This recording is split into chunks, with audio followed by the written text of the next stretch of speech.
Hello and welcome to Are We There Yet? The podcast looking at the innovations emerging from the workshops, labs and secret test tracks of Hyundai.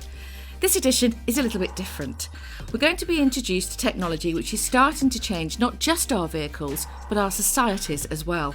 And we're going to get exclusive insight on a huge project taking place in Switzerland, which is giving us a taste of a zero-carbon world. That moment when we launched the vehicles in October in Lucerne, that was an amazing one.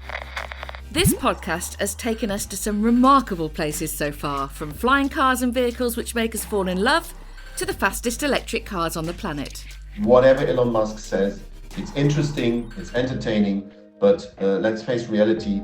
The reason why he was so nervous about the fuel cell, that he called fuel cell, is that he knows about the superiority. All this amazing technology coming into our lives. I'm Susie Perry, and this podcast comes to you from Hyundai Motor.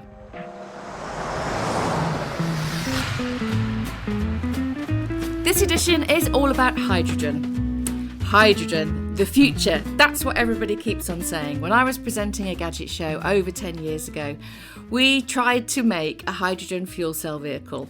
And we kind of did it, but it was a bit heavy, a bit clunky and a bit troublesome. A lot of enthusiasm, perhaps not enough knowledge at the time. Maybe 10 years on, we would have had more of a chance.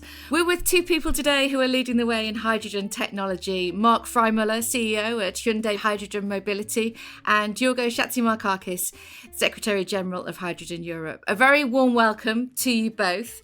Mark, if I can just start with you. Hyundai have entered the hydrogen world in such a big way. Why has it become so important for you? Well, there are two aspects. Important for me personally and important for the company, I guess. I think it's doing not more than really changing and transforming the transportation sector right now. And what we're doing here right now in Switzerland is unique not only in Europe, but basically there's nothing like that in the world. So building up this whole ecosystem, because it's not just only about selling truck or building up this truck business, it's about really building up the whole ecosystem from electricity to hydrogen production, infrastructure, and then at the end of the day, the truck, and motivating and getting the customers on board. That's a really interesting thing to do. I mean, we're not doing that, just don't get me wrong, we're not doing that just by ourselves. It's with all our partners. It's amazing what's happening right now, and to see how engaged everyone is along that whole value chain and ecosystem, and how much interest we're getting from other, not only European countries, but basically worldwide with what we're doing here, and why does it work? What is the ultimate goal then? Well, the really ultimate goal is to really have zero emission, completely CO2 free transportation at the end of the day. And I mean, obviously that's not only done by us. For that, every other OEM must switch to zero emission transport as well.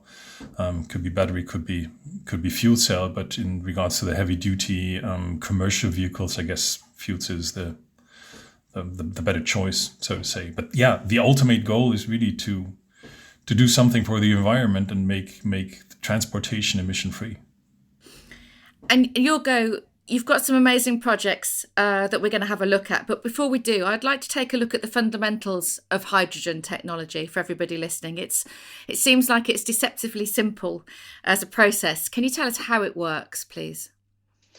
Well, hydrogen is the smallest molecule that exists. It's very, very abundantly available. It's nearly everywhere.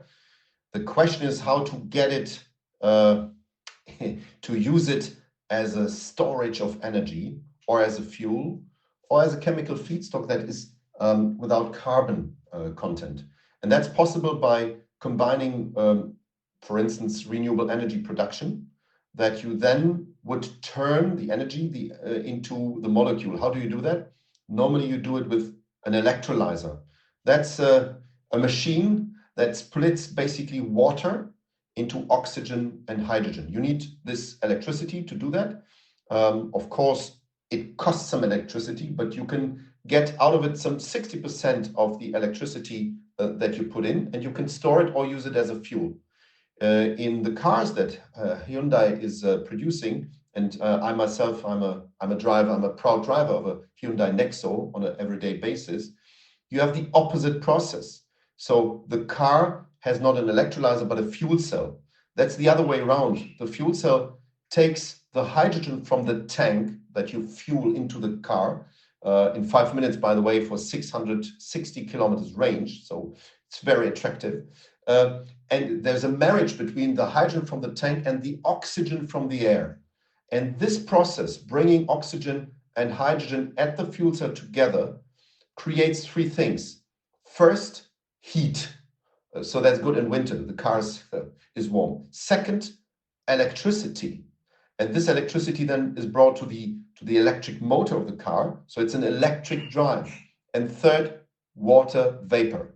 And once you switch off your car, the car will make a pee because it brings out the water vapor in this form. Water. That's it. It's very simple and it's fantastically comfortable to use. So it's no change to a normal petrol car because the whole process is the same. Just the nozzle is a little bit thicker and a little bit heavier than a normal petrol or diesel nozzle, and you need to click it in like you do it in CNG cars. And yet the benefits couldn't be more opposite. That was the most excellent explanation, Jorgo. Thank you very much for that. Let's talk about the differences between hydrogen fuel cell and battery electric, shall we?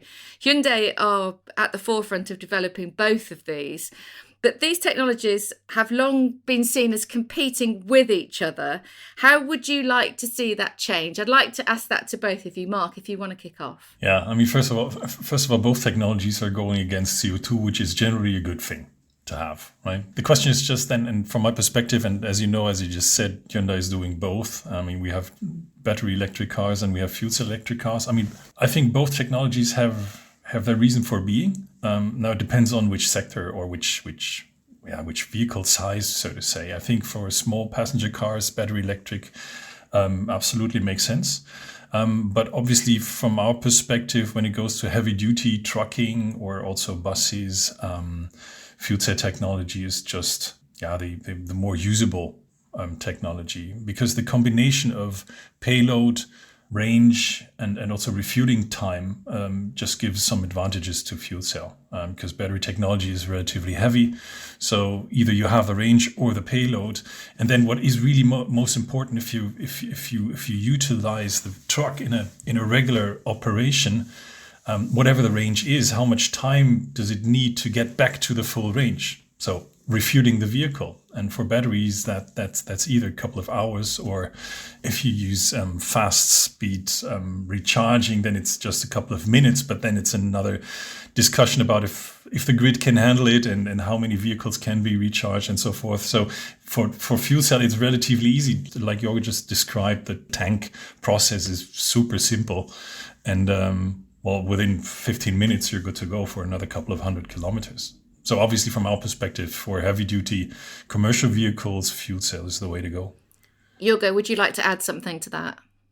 I will just complement what we just heard by saying 100 kilometers in a truck need a 1-ton battery. 200 kilometers, 2 tons battery. 300, 3 tons. So I could continue.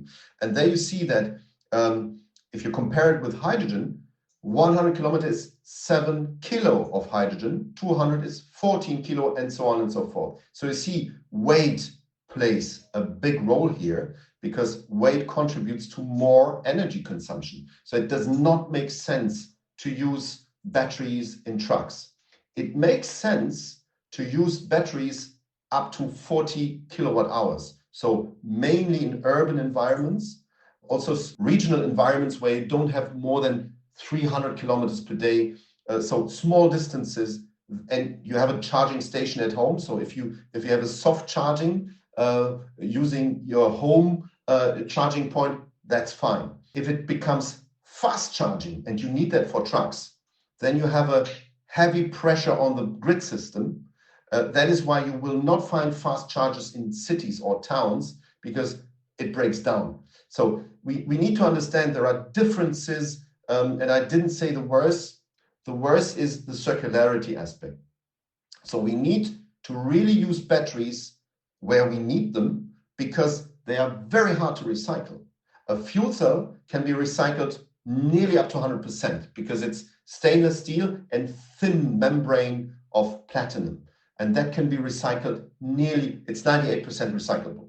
Jorgo talked there about why hydrogen is clearly fundamental to the future of mobility and why it's a crucial part of the jigsaw. Is there anything you would like to add to that, Mark? I think if we're take a step back, if we're looking into the whole energy sector, and if we want to get away from fossil fuels or from fossil electricity or fossil-based electricity, and we're really taking these very seriously in regards to switching to renewable electricity, I think there is no way around hydrogen, because the grid just, if you're really massively utilizing renewable electricity, the grid just cannot handle it. So you need to store the electricity somehow, to make it simple, and transport it, because referring to that discussion which we had earlier with the battery technology, the electricity needs to be there when it's necessary. So like I said, you need to store the electricity and being able to transport it.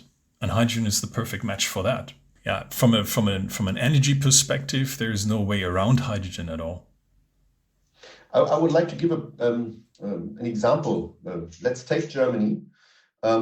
We have in Europe, we have developed a 300 gigawatt offshore initiative until 2050. So we want to ramp up wind turbines up to 300 gigawatt in North Sea, Baltic Sea, and so forth.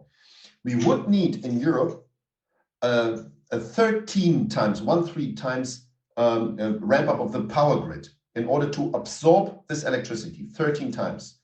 Is that thinkable of? My clear answer is no. Germany managed the last 2 years to build 30 kilometers of new power lines because there are so many people against it, because the licensing process takes so long. So it's unthinkable of how to get then this renewable energy that we ramp up into the system, into the car, if the power grid is not there. That is why, and I can clearly see that a lot of new companies enter Hydrogen Europe from the electricity field. It's producers of renewable electricity, but it's also distributors. So it's the guys running the grids from electricity that are now joining Hydrogen Europe, because they understood we need to complement our business model by using the pipelines. So pipelines are there. We have in Europe a very dense pipeline system. To repurpose a pipeline for natural gas and make it available for hydrogen costs 25% of a new build. It's costs, but the costs are not so high that you would say we don't do it. And at the same time, you can transport the same renewable energy 10 to 20 times cheaper with less cost than before. This is why hydrogen in the end, although you lose some 40% of efficiency, is system efficient. It's cost efficient. And this is why we are now changing basically from the all-electric narrative to a narrative that has two carriers or even vectors, because hydrogen is not only an energy carrier, it's also a vector. You can store the energy in hydrogen, as Mark just pointed out. And so it's the other leg of the energy transition. So it's good. You need to be able to have the electricity at the point where you need it. So you need to be able to transport it. That is only possible if you utilize, let's say, renewable electricity, and you have endless renewable energy. The efficiency is just not a problem anymore.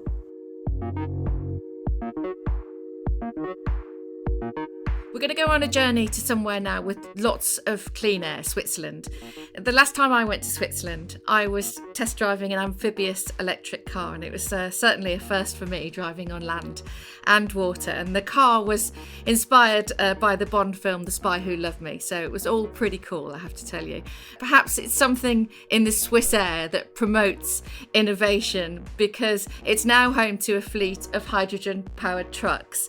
Mark, last autumn, the moment when the first Hyundai fuel cell heavy duty trucks rolled out onto the roads. Tell me about that moment. That moment when we launched the vehicles in October in Lucerne, that was an amazing one, because that was when everything got together. Right? We had been working with the Hydrogen Association or Mobility Association here in Switzerland to really bring everything together in regards to hydrogen supply, in regards to building up the infrastructure, bringing in the trucks, having the customers engaged. And I mean, they had been really super engaged. I mean, they signed up for the contracts without having been able to see the vehicle or even to drive and test the vehicles. And they were so motivated and engaged in that they nevertheless said, well, count me in, I'm taking one, right? Wow. And at this point in time, basically, when we had been able to show that truck for the first time to the world, so to say, everyone realized, whoa, it's not just nice PowerPoint and marketing blah blah or truck rolling down the hill. It's tangible business here. It's a truck which is on eye level with with all the other European OEMs and their trucks.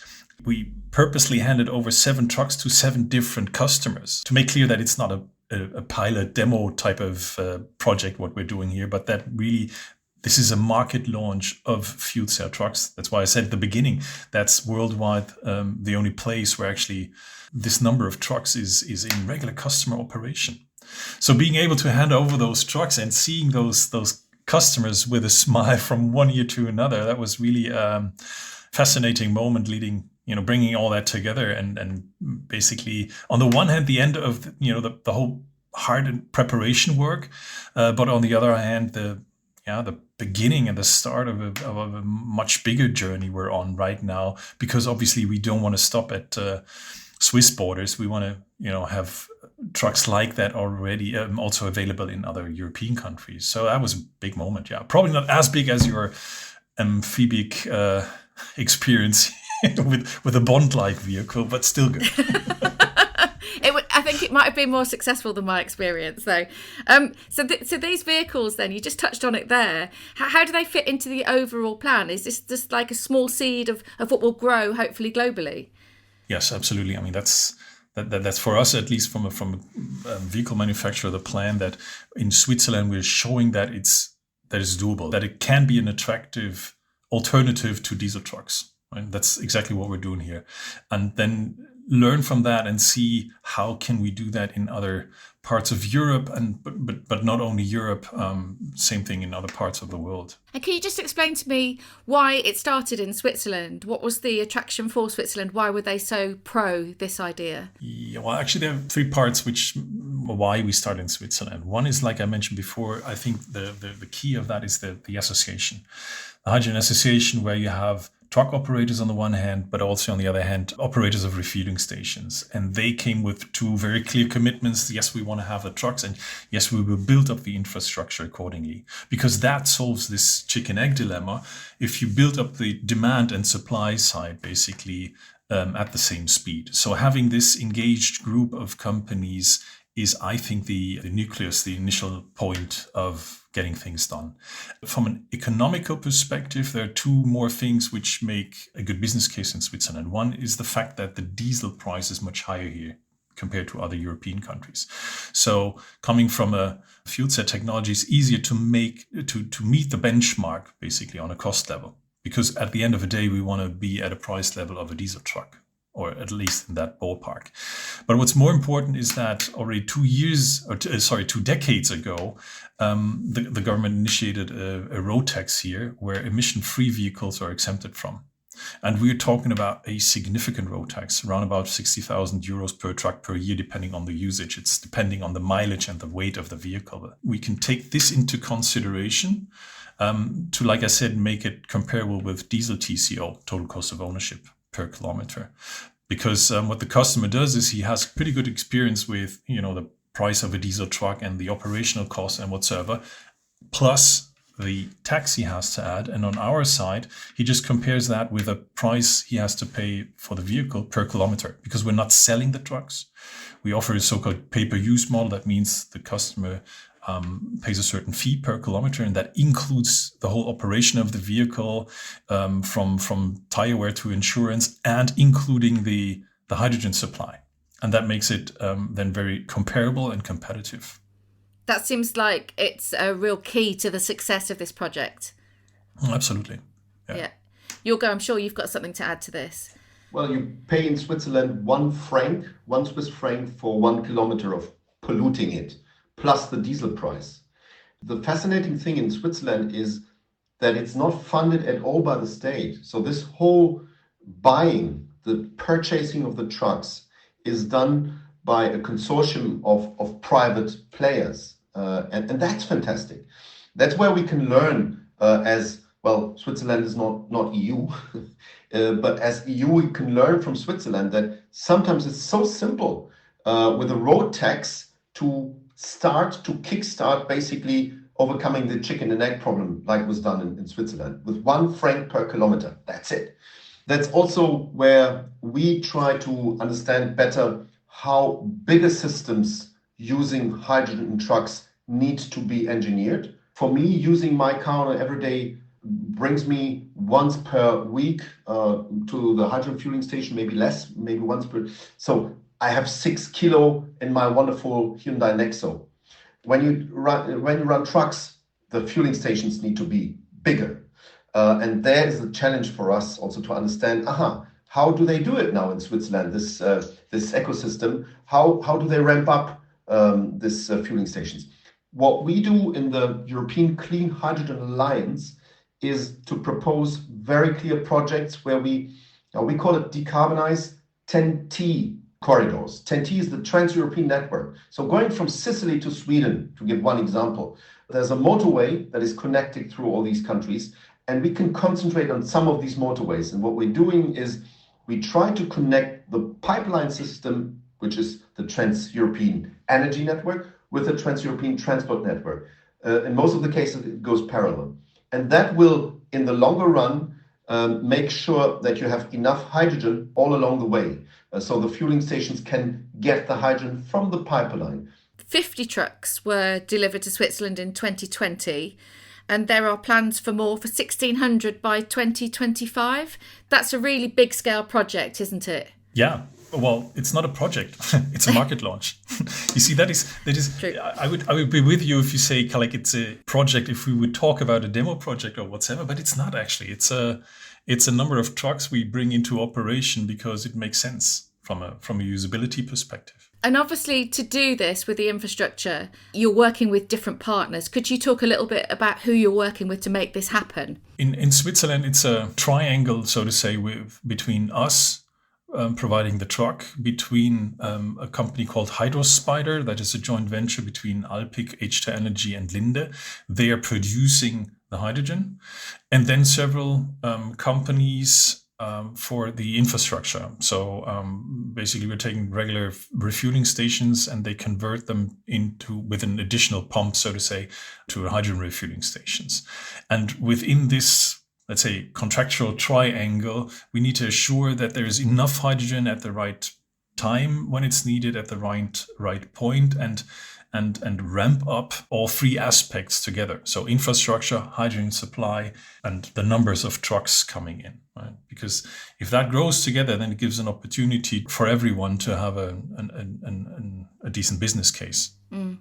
How do you think that the perception in Switzerland to hydrogen power has changed since this launched? It changed significantly because now we really have vehicles on the road. 27 actually driving around right now, and within the next month or within the next 4 weeks, it's going to be close to 50 vehicles in customer operation. And they're really happy with not only the vehicle and the performance, but also being on the forefront worldwide, so to say, to do something like that. Mm. And that obviously leads to a much, much bigger awareness of hydrogen in general as an energy source and storage possibility and transportation possibility. And I think that is not only in Switzerland. I think that is also seen in other parts of Europe and the world. Mark, now you've mentioned Europe, Jorgo, let's talk a little bit about Europe. Things have moved on so much in recent years, arguably the last 12 months. The world's changed. People now expect governments, don't they, and manufacturers to respond to environmental concerns and to respond to climate change. So how are plans across Europe developing for hydrogen, would you say? Is there a political thirst to make this work, Jorgo? Absolutely. We have to say that last year, after the pandemic broke out, the energy demand worldwide dropped dramatically, except in one case. So the renewable energy went up, not significantly, but a little bit. All the others dropped down dramatically. And that led policymakers, especially in Brussels and the EU, but also all over the capitals of Europe, to think about using this to make the change. And that happened.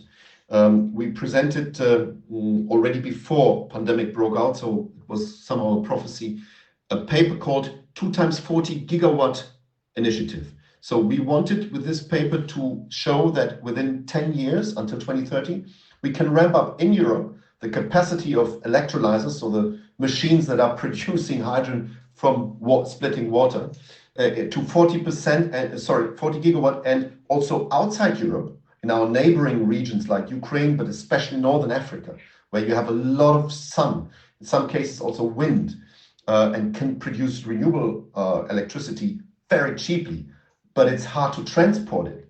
So that's the place where you would produce your hydrogen that you then bring via different modes to Europe. And this idea was understood. And we were, to be honest, overwhelmed by clear steps of policymakers. So 8th of July last year, we got the hydrogen strategy, which is a very clear-cut strategy saying up to 24, we need to ramp up already 6 gigawatt, and in 2030, the 40 gigawatt. So basically, the idea we had was enshrined into the strategy. At the same time, the same day, we launched the so-called European Clean Hydrogen Alliance as a tool to implement it. And that's what we're doing right now. We also, that's maybe a third element, need state aid rules to be, waived, or at least to be relaxed, because we will need state aid. And in the meanwhile, some 50 billion of euro have been earmarked by member states. So by Germany, by France, by Spain, Portugal, Austria, the Netherlands. So countries that have put money aside to implement their own national hydrogen strategies. That's 50 billion already. You see, the Swiss example shows without state money, it works. So just imagine what will happen the next years when this leverage effect of state aid will help to kickstart this economy. But at the same time, we need also to create already market level for the future. And that's what we're doing also right now. So we are quite busy. Mark, let's pick up from Jorgo there, talking about the automotive industry. It makes me think that's your area, where you're from, your history. How do you feel about where we are now when you look at where you started in the automotive industry? It was very different back then, wasn't it? Oh, absolutely, yeah. I mean, I have a 23-year background, which was more or less diesel and petrol driven. Right. Let me put it this way. CO2 emission was not a prominent topic in my daily work. Yeah, of course. We didn't think about it really, did we? Just the last couple of years, well, especially in the bus business where I was working in, battery became a little bit bigger topic. I mean, bigger than it was before, not big. First time really I got into that hydrogen area was when I started with Hyundai. I mean, I would love to say kind of like, well, it all started in kindergarten, but unfortunately, no, it didn't. For me, it was just a couple of years ago.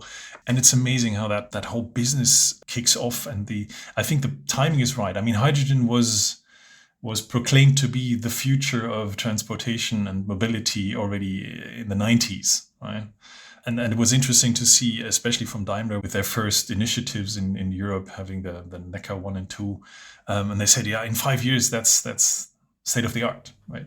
And then 3 years later, it was still in 5 years. And 5 years later, it was still in 5 years. So it never really took off.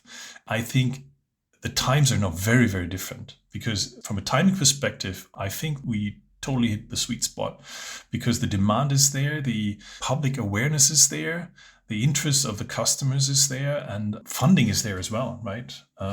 So the whole mindset along this ecosystem is just set up in a way that now it will take off. I'm 100% sure. I suppose when you put the proof out there and it's visceral, people can see it. That's the evidence that's unfolding in front of our eyes now. What other forces have stopped this happening, do you think? And what has been the change? Because clearly there's been a lot of pressure from the cheaper fuels, petrol companies, things like that. Has there been one overriding reason as to why we are now seeing hydrogen unfold in front of us? And as much as we've known the benefits in the past, we haven't done anything about it for so long. What do you think? The Paris Agreement. I mean, if we look at the history of mankind, there are a lot of nice philosophies, ideas, and concepts. But this environmental theory had a hard time to get on top of policymakers, because it was the liberal market-driven theories that were overarching everywhere. And with the Paris Agreement, for the first time on a global level, because really everybody signed it with some exceptions, and the US is back in, people acknowledged, policymakers acknowledged, we need to reduce CO2. And that was the starting point of funding technologies that do it without CO2. And I think if you ask for one thing, it was the Paris Agreement, which gave a clear indicator. Then you need courageous politicians, because Paris Agreement is a paper, but you need courageous politicians to say, I want to implement that.